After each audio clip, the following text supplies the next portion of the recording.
Darkness. It was everywhere. Ilya woke up, breathing heavily. Fear burned in his chest.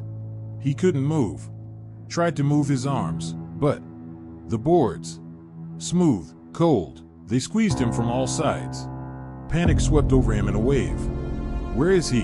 What had happened? He tried to scream, but the ground drowned out his voice. The coffin. He was trapped in the coffin. Alive. Ilya began to claw frantically at the lid. His fingernails broke. His skin tore. Blood soaked into the wood. But the silence didn't answer. He didn't know how much time had passed. Minutes? Hours? Oxygen was running out. And suddenly, something rattled outside. Somewhere above, the ground began to move. Someone or something was digging its way toward him. Ilya held his breath. Salvation? But as the first load of earth crumbled onto his face, he heard a muffled whisper. You weren't supposed to wake up. A whisper. It wasn't human. Muffled, distorted, as if the voice came from the ground itself. Ilya froze, feeling his heart thudding in his chest. The earth continued to crumble inward, filling the coffin. It was sinking. Help, he wheezed, but his voice was too weak. Suddenly, there was a thud. A thud on the lid.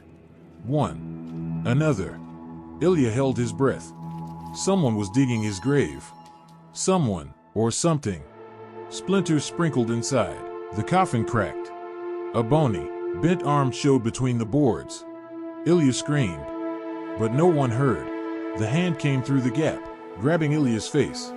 Cold, dry, as if dead. Ilya thrashed around in the coffin, trying to break free, but the grip only grew stronger. The whisper was right next to his ear. You took someone else's place. Now you can't get out. Ilya didn't understand. He didn't remember how he'd gotten into that coffin. But as the hand dragged him into the darkness, consciousness flashed with vivid, fragmented images. A cemetery, a shovel. He dug himself. He put someone in the ground. And now, they've taken him. The world shattered. Darkness swallowed everything. Darkness. Ilya was drowning in the void. He was no more. But suddenly, muffled voices broke through the darkness. He's breathing. Shit, he's alive. A sharp intake of breath. Ilya opened his eyes. He wasn't in a coffin. Above him were the blurred silhouettes of men, shovels, excavated earth. A cemetery, night. Ilya had just been dug up. His heart pounded frantically. What happened? He whispered. Someone exhaled heavily. You were buried alive. Ilya didn't understand.